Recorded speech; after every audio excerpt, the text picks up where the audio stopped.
But taking a look at the security-wise here, something that we are very much hoping that will be secure. General Pong Paojinda, the Army Chief, as we said, is in charge of the security situation, and he is heading the different groups on the streets. You notice that there are police officers, but they are also accompanied by military officers as well. And he has basically used the combination of Army, Air Force, Navy, and police forces and have divided them into two groups.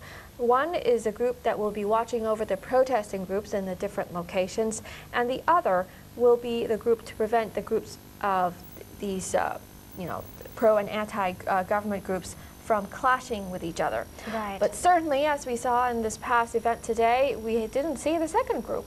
Yes, it seems that the subgroups of the bigger groups in each of the armed forces are missing. So with that, we have to hear more from Kun Anupong Paojinda. He has definitely been put under a lot of pressure, apparently. There have been several meetings called as well.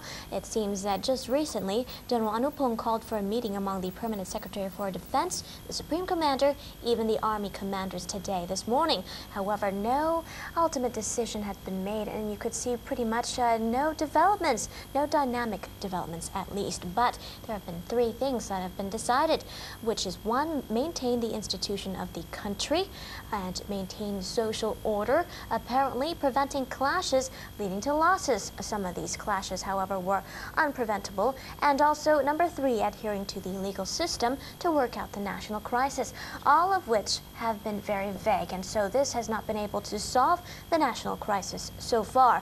But an interesting thing right here, it seems that somebody perhaps had gone against the orders of Prime Minister Somchai Wongsawat. Perhaps it seems Kun Somchai had ordered the Army Commander-in-Chief General Anupong to oversee the situation, monitor the group, its makeup, even all branches. But, however, General Anupong said he was very surprised about a certain person from the Cabinet Administration, Interior Minister Gowit Watana, and his movement, as he says he was not informed that the Premier had assigned the Interior Minister to drive out the PAD supporters. In fact, it was the opposite. Kun Somchai had impressed into the orders here that the PAD were not to be dispersed, mainly just overseen and in a way controlled, but no dispersal. But this morning, driving along the motorway, the tollway, you could see a whole string of police trucks carrying police officers toward the direction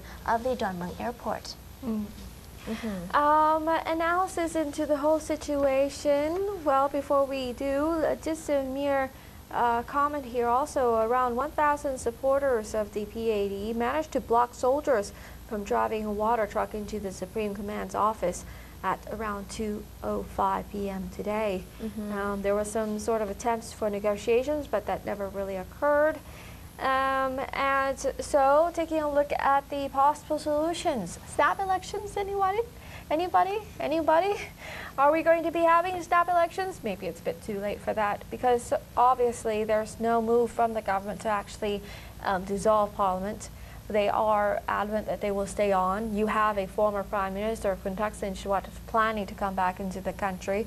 And so certainly there have been analysis such as Kun Awut Banananda of the Nation saying that the key issue is about only one man. And isn't it a pity that we only have one man to fight over about? But certainly this one man has been able to stir up a lot of tension here in the country. But he does make a point here. Kun Awut says that Kun Thaksin has an inalienable right to pursue his life and justice as per his aspirations. But it is unjustifiable for the PAD and politicians of all stripes to invoke his name to incite the crowds for self-serving gains. Well, Thaksin Shinawatra cannot avoid but be in the spotlight all the time due to his move for international ads. In fact, there are international ads all around of Thaksin Shinawatra promoting his Build a Better Foundation, Build a Better Future Foundation. Apparently, he is on the move to recruit these think tanks. But altogether, it seems, in this article by the Nation's Wood, apparently Kun Awut says that the collateral damage however, is society. And right now, society is going to spiral into a whole mess if the government and the PAD continue. It seems that in his article, Kunawut says the PAD cannot bring the government to its knees, and it seems like continuing protests like these are howling winds, falling short of developing into storms. And so with that, the government, at its wits' end on how to pacify the PAD-led crowds, continues at a deadlock. And it seems that, well, the government is having a difficult time as well. And so it has responded by perhaps not responding to any of the PAD movements. But altogether, the analysts came out to add that Thaksin, however, the legacy left by Thaksin being bickered between the government and the opposition. It's like trying to bring back the dead. However, for the PAD, they say that the dead here is still an undead. But altogether, it seems both sides continue to reminisce about the good times.